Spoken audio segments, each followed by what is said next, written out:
Қазақ тілі 2 сынып 129 сабақ. Сәлеметсіздер ме оқушылар? Бүгінгі сабақтың тақырыбы дара және күрделі сан есім. 36 жаттығу.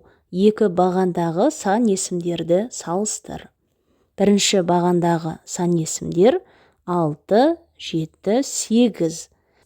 Екінші бағандағы сан есімдер 16, 27, 18. Әр бағандағы сан есімдер неше сөзден құралған? Олардың құрамына қарап, өзің қорытынды жаса.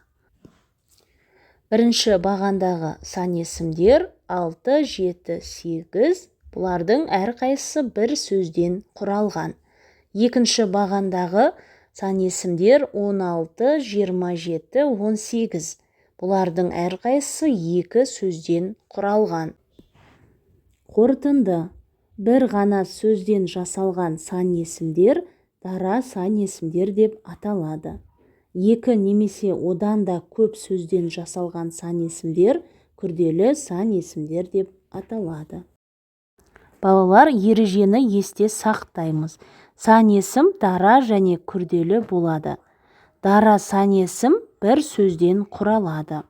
Күрделі сан есім екі немесе одан да көп сөзден құралады. Күрделі сан есімдердің құрамындағы сөздер бөлек-бөлек жазылады. Мысалы, 19, 112. 37 жаттығу. Мақалды жатқа жаз. Білгенің 19, білмегенің 99. Мақалды дәптерге жатқа жазамыз. Сан есімдердің астын сыз. Мақалдағы сан есімдер 1, 9, 99. Мақалдың мағынасын түсіндір. Мақалдың мағынасы адамның білгені аз, ал білмейтіні өте көп болады.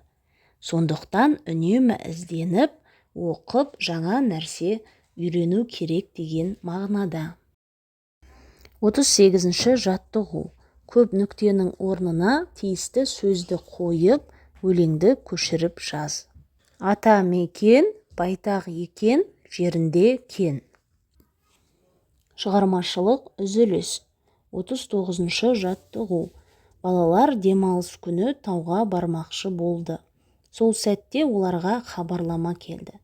Оны оқыған балалар серуенді кейінге қалдырды.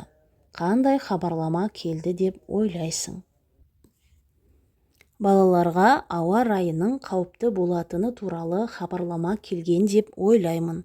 Мысалы, қатты жел, жаңбыр немесе қар көшкіні болуы мүмкін. Берілген үлгі бойынша өзің хабарлама жазып көр. Үлгі, хабарлама.